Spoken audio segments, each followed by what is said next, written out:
where people become real-life cowboys.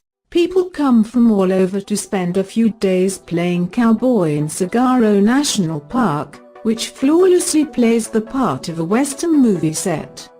With its Sonoran desert landscapes and blood orange sunsets, Saguaro National Park on the outskirts of Tucson, Arizona, flawlessly plays the part of a Western movie set. Without knowing it, when you dream of a Western movie, cactus jutting out as far as the eyes can see, you are thinking of the saguaro cactus landscape, said Andrew Sanders, a cowboy who's worked in the region's ranches for more than 20 years. As you survey the sights, one expects to hear the roar of the cavalry approaching, or perhaps even Clint Eastwood himself.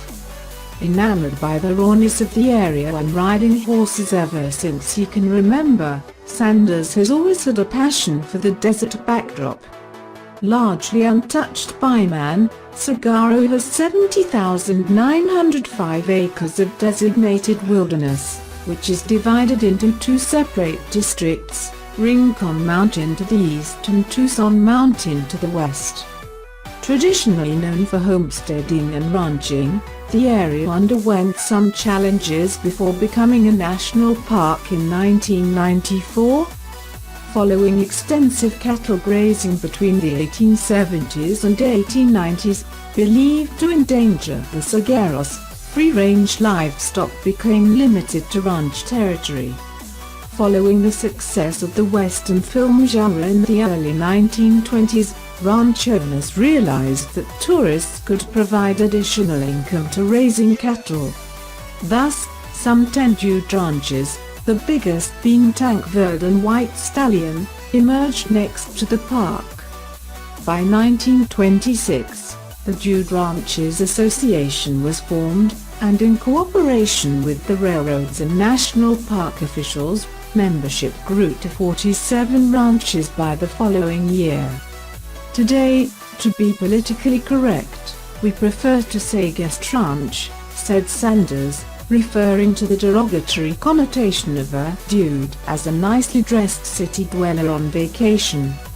On these ranches, cowboys like Sanders work as wranglers, overseeing tasks such as handling saddled horses, gathering cattle, tending to the corral, shoveling manure and serving as guides that take visitors on horseback excursions. People come from all over the world to spend a few days on horseback, learning to use a lasso and discovering what life as a cowboy is like. During the backcountry pack trips, visitors hike, camp and enjoy the beauty of the outdoors. I worked all my life on cattle stations, often more than 10 hours in the saddle, from sunrise to sunset.